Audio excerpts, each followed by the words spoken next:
അസ്സലാമു അലൈക്കും. നമസ്കാരം. ഞാനിപ്പോൾ ഇത് സൗദിയിലെ പ്രവാസിയോട് മൊത്തത്തിൽ പറയാട്ടോ. നിങ്ങൾക്കറിയാമല്ലോ, ഇപ്പോൾ ഹജ്ജിൻ്റെ ടൈമാണ്.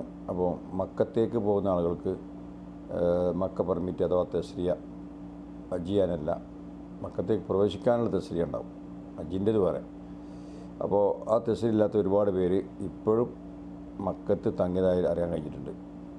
കടയിൽ ജോലി ചെയ്യുന്നവരുണ്ടാവാം, കമ്പനി ജോലി ചെയ്യുന്നവരുണ്ടാവാം, പിന്നെ വിസിറ്റിങ്ങിന് വന്നവരൊക്കെ ഉണ്ടാവും. എനിക്ക് പറയാനുള്ളത്, 2 ദിവസം മുമ്പ് ഇപ്പോൾ 2 ആളെന്നെ വിളിച്ചത്, അവരുടെ ഫാമിലി വിസിറ്റിംഗ് കൊണ്ടുവന്നിട്ട് അവരെ അവിടെ താമസിപ്പിച്ചു, അവരെ റൂമിൽ കയറി ചെക്കിൽ പിടിച്ചു. അപ്പോൾ 2 പേർക്കും 25,000 വീതം ഫൈൻ വന്നിട്ടുണ്ട് അവർ അബ്ഷറിലേക്ക്. ആ ഫൈന് മാത്രം അടച്ചാൽ മതിയാവുമെന്ന് എനിക്ക് തോന്നുന്നില്ല. കാരണം ചിലപ്പോൾ നിയമപരമായിട്ട് ചിലപ്പോൾ രാജ്യവാന്റെ വിലക്കും ഉണ്ടാകാൻ സാധ്യതയുണ്ട്.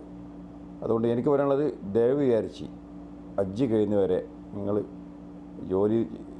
മക്കത്ത് ജോലി ചെയ്യുന്ന ഒരാളുകളോ അവിടെ താമസിക്കുന്ന ആരാലും ശരി, മക്കയുടെ പുറത്ത് എവിടെയെങ്കിലും പോയി താമസിക്കുക, ഹജ്ജ് കഴിഞ്ഞിട്ട് തിരിച്ചു പോവുക. അല്ലെങ്കിൽ ഭീമമായ സംഖ്യ, അതിന് പുറമെ നാട് കടത്തലോ മറ്റോ ഉണ്ടായാൽ അതും വളരെയധികം ബുദ്ധിമുട്ടാണ്. മറക്കണ്ട. ഓക്കെ, ഇത് സംശയം വിളിക്കാം. അസ്സലാമു അലൈക്കും.